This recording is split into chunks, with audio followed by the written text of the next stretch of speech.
Fucking hell, pulled a muscle in my arse or something. Harley Davidson UL with sidecar was hit by a car when he was out riding it. Yep. On the side of the mudguard here. This was all bent in and touching the wheel. So the consequence of it was you're trying to line up all the sidecar frame. That straight tube there that tapers, yeah, was over here, like that, bent like a banana. Okay. So obviously it messes up all your toe in, toe out on the sidecar wheel. Yeah. This tube here had a slight bend in it. I don't think it's ever been set up right because these are loose, and can't get that undone because we have to get oxyacetylene on it. But that's obviously holding your sidecar to the back of the motorcycle. Yeah. And you've got that much play there, yeah.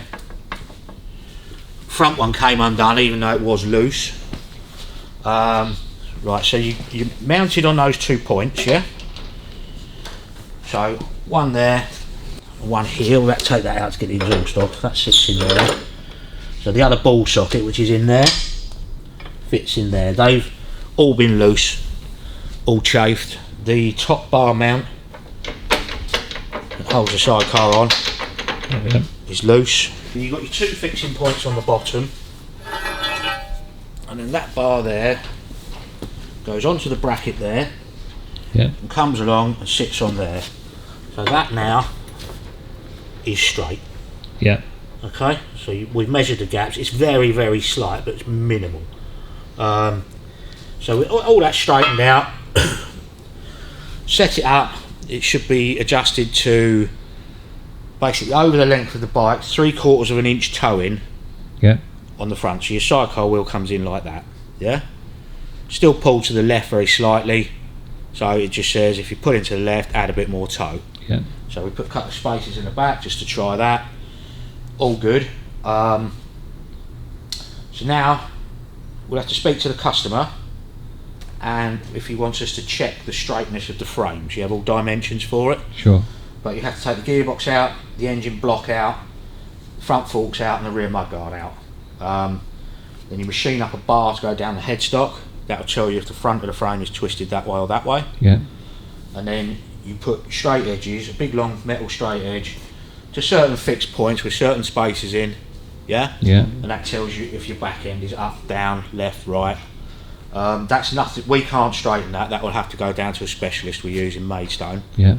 But while it's at this point, give it a cursory check, I think, but it's down to the customer. Robin's repaired all the mudguard, got all the dents out of it, straightened all the strays out, straightened all the stays out. Yeah. So that now sits nicely on there. The rear hub, took the spindle out of it,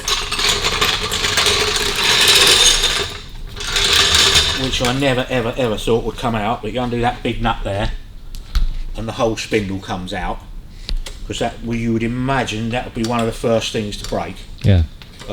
So put that on the centres on the lathe and it all trued up nicely. Okay. So there's nothing wrong with that.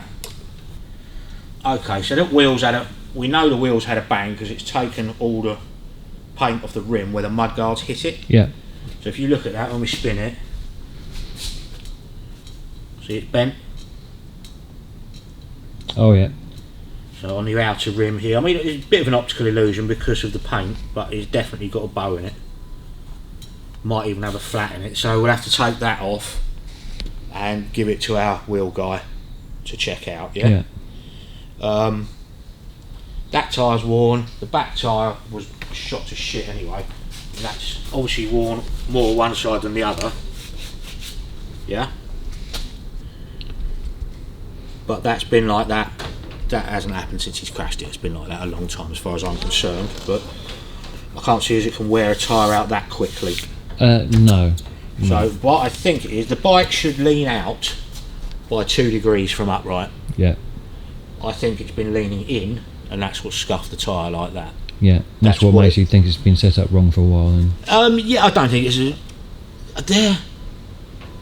Unless you've got somebody who rides a sidecar all day long and knows them intimately, I wouldn't know if it's wrong, right, or what. Yeah. You know, but clearly that, with everything being loose, Yeah. it's doing this, doing that, doing this, doing that. We've got to get the oxyacetylene on those two gland nuts and get those apart.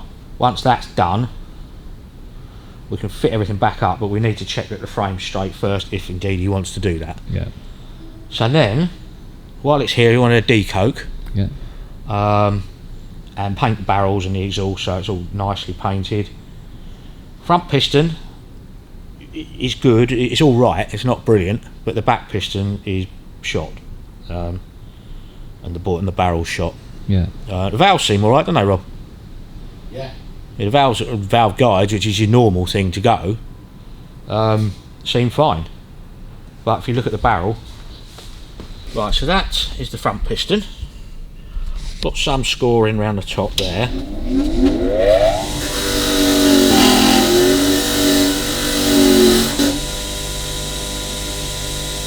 Most of that is carbon,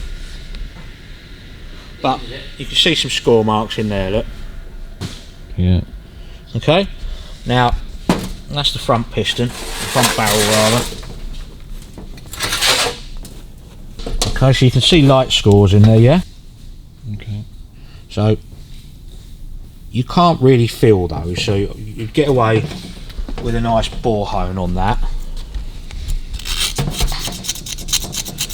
Scrape off your carbon, and you've got no lip there, so it's not wear.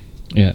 It's not worn out, it's just got a carbon build up around there. We're probably running too rich, so that piston, top of that piston, has just picked up on the carbon and put some scores in it, yeah? Yeah.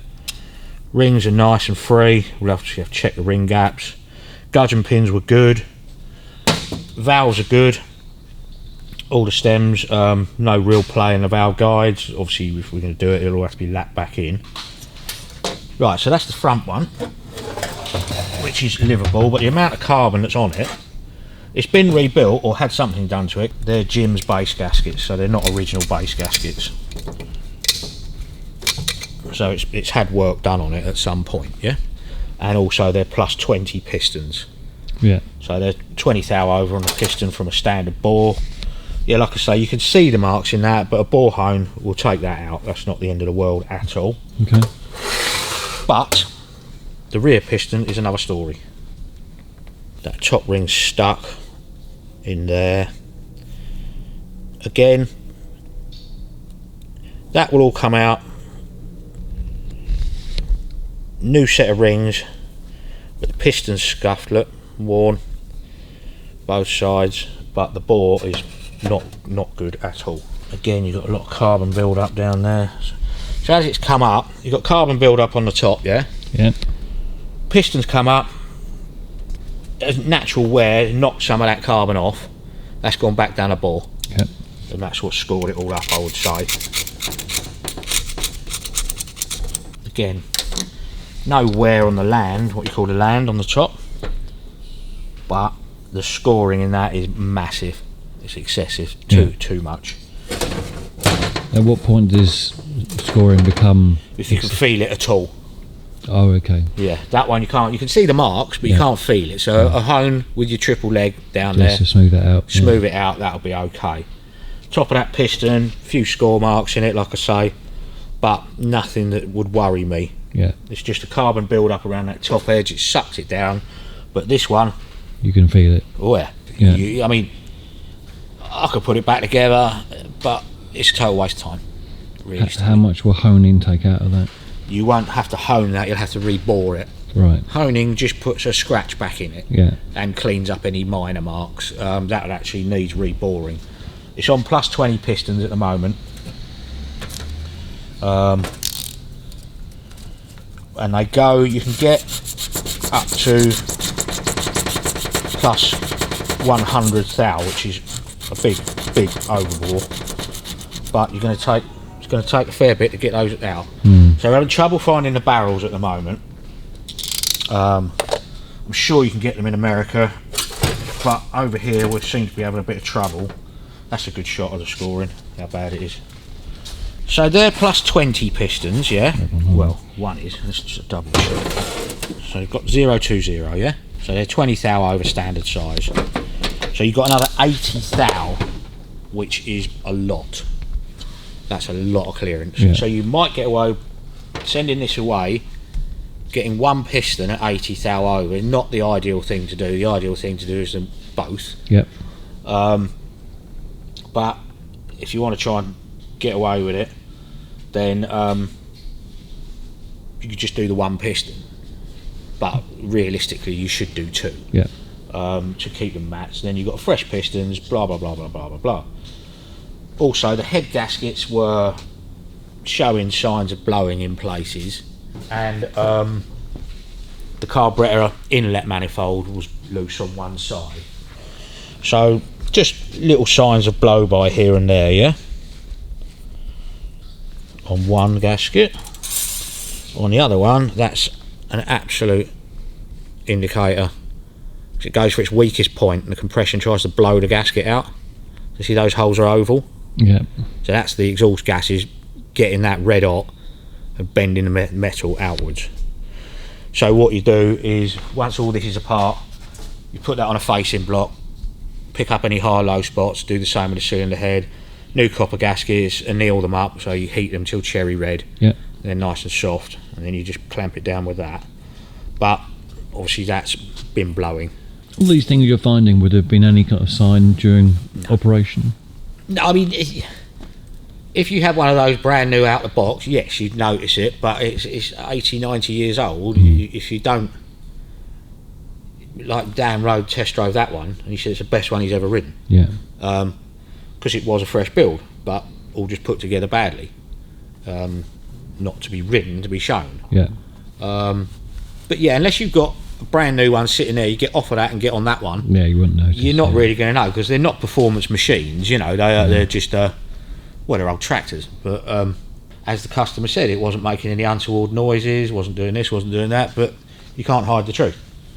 It is what it is. That's worn out, you know. You can see the hot spot down the bottom there where it's been getting hot. So whichever way the wind blows, as I say, you know, people do funny things. You can put that back together and it might last another 500 miles, but yeah, I doubt it. It's just going to keep chewing itself up. Yeah, definitely. Because once you've got marks like that in it, it's not going to repair itself. No. So all you can realistically do is advise the customer and let him make the decision, you know.